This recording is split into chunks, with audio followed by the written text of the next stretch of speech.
The clock strikes 3:17 a.m., and there you are again, wide awake, staring at the ceiling while the world sleeps peacefully around you. If you're over 60, this scene probably feels all too familiar.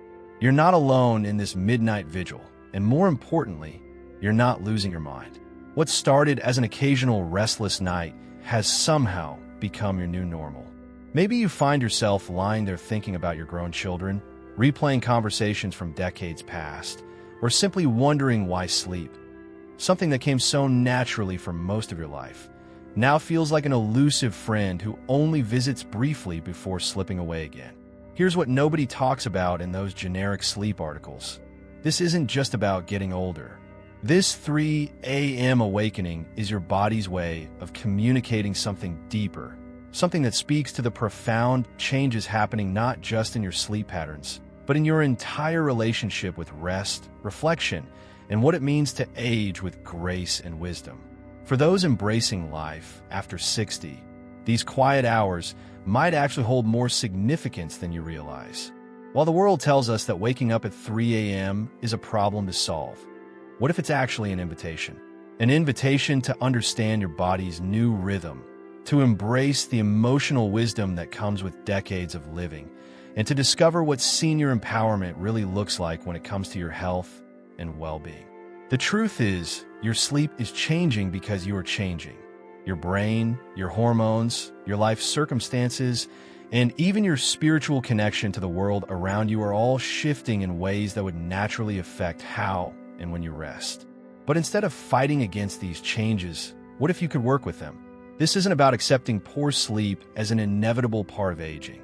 It's about understanding that independent living means taking control of your health story, including the chapters written in those quiet pre-dawn hours. Your 3 a.m. awakenings might be telling you something important about your stress levels, your physical health, your emotional processing, or even your body's natural desire to find new rhythms that honor where you are in life right now. Maybe you've tried everything: warm milk, meditation apps, blackout curtains, counting sheep. Maybe you've even started to believe that good sleep is just something that belongs to your past, filed away with other things you think you've lost to time. But what if the solution isn't about forcing yourself back to sleep? What if it's about understanding why your body and mind have chosen these particular hours to be awake and alert? The answer might surprise you, because hidden within these frustrating 3 a.m. wake-ups is a message about resilience, adaptation, and the incredible ways our bodies continue to serve us even when we don't immediately understand their language. But here's the question that changes everything. What if those 3 a.m. moments aren't the problem you think they are, but actually the key to unlocking better health, deeper rest, and a more profound understanding of what your body truly needs at this stage of your remarkable life? The answer to that question could transform not just your nights, but your entire approach to aging with strength and wisdom. Margaret had always been a deep sleeper. Through raising 3 children, managing a household, and working as a school librarian for 32 years, she could fall asleep anywhere, anytime. Her husband used to joke that she could sleep through a thunderstorm, and he wasn't wrong. But that was before retirement, before the quiet house, before the space that opened up when the daily rush of life suddenly stopped. Now, 2 years into life after retirement, those 3 a.m. awakenings had become as regular as her morning coffee. At first, she blamed it on the adjustment period. Everyone said retirement was a big change, that it would take time to find her rhythm. But as months passed, the pattern persisted, and Margaret began to wonder if something deeper was happening. During those wakeful hours, her mind would wander through corridors of memory she hadn't visited in years. She'd think about her mother, who passed 5 years ago, and conversations they never had. She'd remember moments with her children when they were small. Not just the proud milestones everyone photographs, but the quiet Tuesday afternoons, the scraped knees she kissed better, the bedtime stories that seemed endless at the time, but now felt too brief. Finding purpose in this new chapter wasn't as straightforward as the retirement planning seminars had suggested. Sure, she had hobbies, volunteer work at the community center, and lunch dates with friends who were navigating their own versions of senior reflection. But something felt unfinished. like there were parts of herself she'd set aside during the busy decades of caring for everyone else, parts that were now stirring awake at 3 a.m. asking to be remembered. Her doctor had suggested typical solutions: sleep hygiene, melatonin, limiting screen time before bed. All practical advice that Margaret followed diligently, yet still found herself greeting those pre-dawn hours with the same mixture of frustration and strange familiarity. What she didn't tell her doctor was that sometimes, in those quiet moments, she didn't actually mind being awake. There was something peaceful about having the world to herself, something that felt almost sacred about the stillness. The emotional resilience that had carried her through decades of challenges was still there, but it looked different now. Less about pushing through and more about sitting with uncertainty. Less about having all the answers and more about being comfortable with questions that didn't have neat solutions.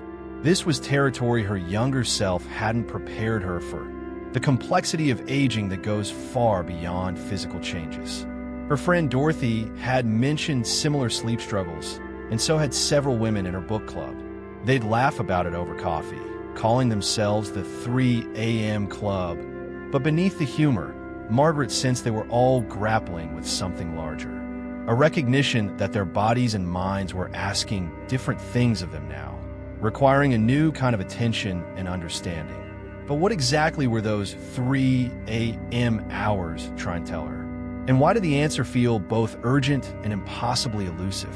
The phone call came on a Tuesday morning, just as Margaret was finishing her second cup of coffee and contemplating whether to tackle the overgrown garden or finally organize the photo albums she'd been avoiding for months.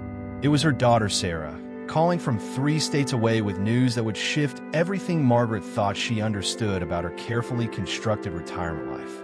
"Mom, I need to talk to you about something important." Sarah's voice carried that particular tone that meant serious conversation ahead. "Dave and I have been offered an incredible job opportunity in London. Both of us.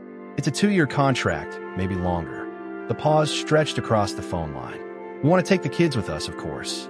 It would be amazing for their education, for our careers. But Mom, we've been talking, and we think you should come too." Margaret set down her coffee cup with hands that suddenly felt unsteady. Move to London? Leave the house where she'd raised her children? The community where she'd built friendships over decades? The familiarity that had become her anchor in these uncertain post-retirement years? Sarah continued talking about opportunities, about family staying together, about how wonderful it would be for the grandchildren to have her close by during this adventure. But all Margaret could think about were those 3 a.m. awakenings, and how they suddenly felt like her subconscious had been preparing her for exactly this moment. All those nights of reflecting on unfinished conversations, on time passing, on what really mattered, had her restless mind been trying to tell her that change was coming whether she was ready or not. The late life choices she'd imagined for herself had been gentler somehow. Volunteer work expanding gradually, maybe some travel with friends, growing old gracefully in familiar surroundings. Not this. Not the prospect of starting over in a foreign country at 68, of learning new streets and customs, of being the aging mother following her adult children across an ocean. Yet underneath the fear, something else stirred. Those same 3 a.m. hours that had brought anxiety also brought clarity about what she'd been missing. The distance from her grandchildren had been growing more painful, not easier. Video calls couldn't replace bedtime stories, and holiday visits felt too brief and too infrequent. Family dynamics had shifted since her husband's passing 4 years ago, and she'd been holding on to independence so tightly that she might have been holding on to loneliness instead.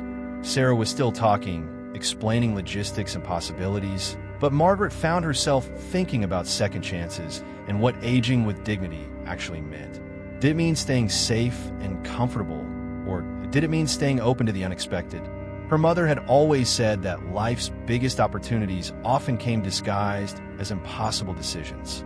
The weight of choice pressed against her chest as Sarah waited for a response.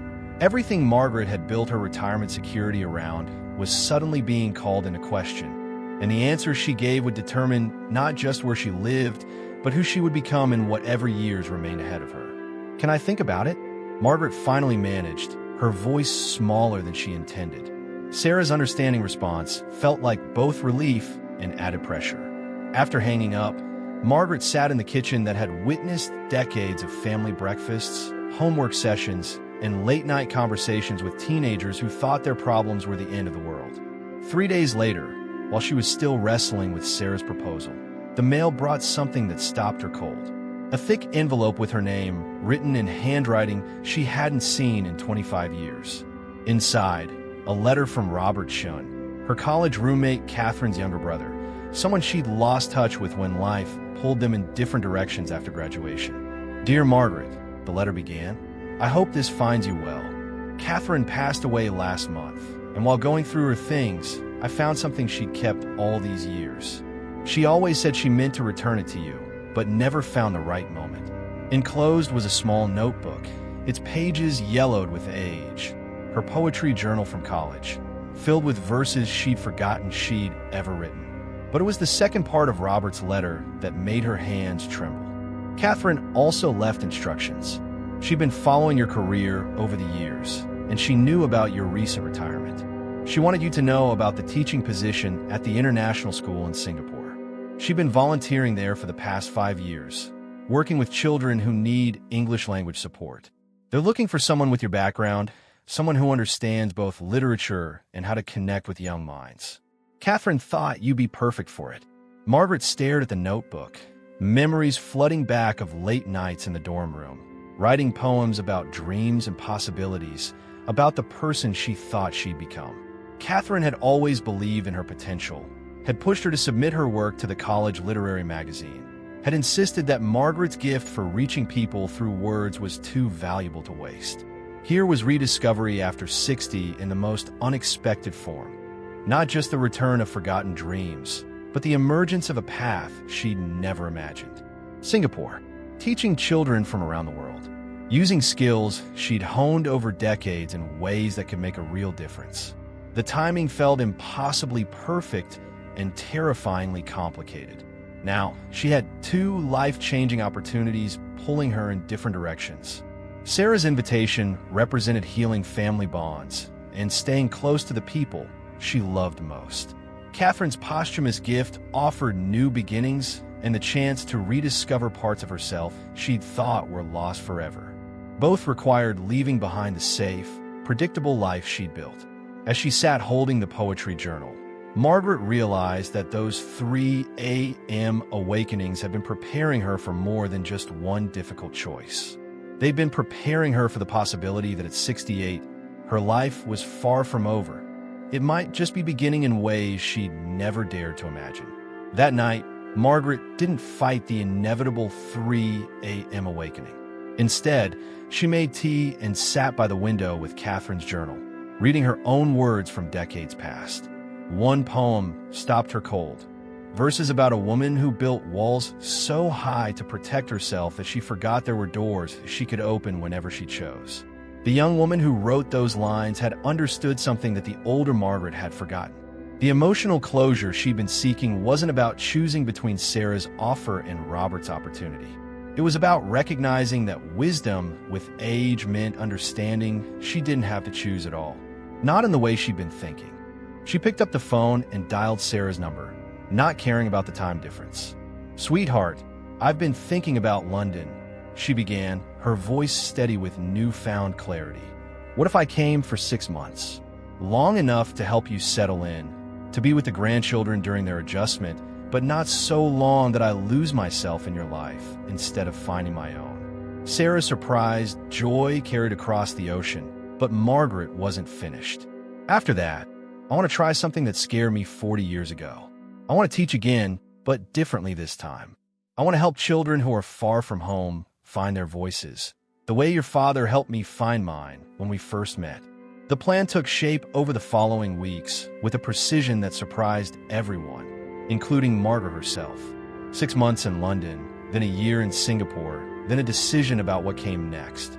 Sarah worried it was too much, too complicated, too risky for someone her age. But Margaret had discovered something during those restless nights that changed everything. The 3 a.m. awakenings hadn't been about broken sleep patterns or aging hormones. They've been about her spirit, refusing to settle for less than the full life she was meant to live. Her body had been waking her up because her soul was ready to wake up too. This was life's turning point after 60, and she finally understood that turning points weren't about choosing safety or adventure. They were about choosing to remain fully alive. The night before her departure for London, Margaret slept through until morning for the first time in 2 years. She woke naturally at sunrise, feeling rested and ready. The 3 a.m. visitor had served its purpose and quietly taken its leave, satisfied that its message had finally been received and understood. Sometimes the body knows what the heart needs before the mind catches up, and sometimes the greatest gift of growing older is learning to trust that ancient wisdom that speaks to us in the quiet hours when the world is still. 2 years later, Margaret sits in a small cafe in Singapore, grading papers from her students while the monsoon rain creates a gentle symphony outside. Her phone buzzes with a video call from London, where Sarah is showing off the grandchildren's latest artwork. In a few hours, she'll video chat with Dorothy and the book club back home, catching up on neighborhood gossip and sharing stories from her teaching adventures. The life she's built isn't the one she could have imagined during those restless nights in her quiet house. It's messier, more complicated, filled with challenges she never expected to face at 70. Learning to navigate foreign cities, adjusting to new foods, managing technology that changes faster than she can keep up with. But it's also richer, more connected, more alive than anything she thought possible. Her students call her Teacher Margaret and bring her small gifts, drawings of their families, flowers picked from school gardens, stories written in careful English about their dreams for the future. Yesterday, a shy boy from Myanmar finally spoke up in class for the first time, his face lighting up when he successfully explained a poem he'd written about missing his grandmother. In that moment, Margaret saw herself at 22, finding her voice for the first time under Catherine's encouragement. These are life's quiet victories, she's learned. Not the dramatic gestures or grand proclamations, but the small moments when connection happens across generations, cultures, and languages. When senior resilience reveals itself not as the ability to endure, but as the willingness to keep growing, keep reaching, keep believing that the next chapter might be the most beautiful one yet. The timeless lessons aren't about sleep schedules or retirement planning, though those things matter too. They're about listening to the parts of ourselves that refuse to be silenced by age or circumstance. About understanding that restlessness isn't always a problem to solve.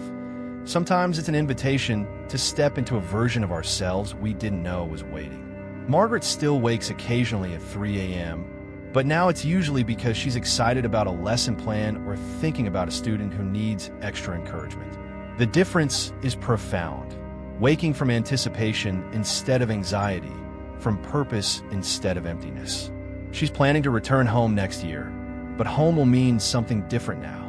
She'll carry Singapore in her heart the way she carries London, the way she carries every person who has touched her life during this unexpected adventure. The house that once felt too quiet will welcome her back as someone who finally understands that growing older doesn't mean growing smaller. Sometimes the most important conversations we have are the ones we have with ourselves in the dark. And sometimes the most courageous thing we can do is listen when our hearts whisper that it's not too late to become who we were always meant to be.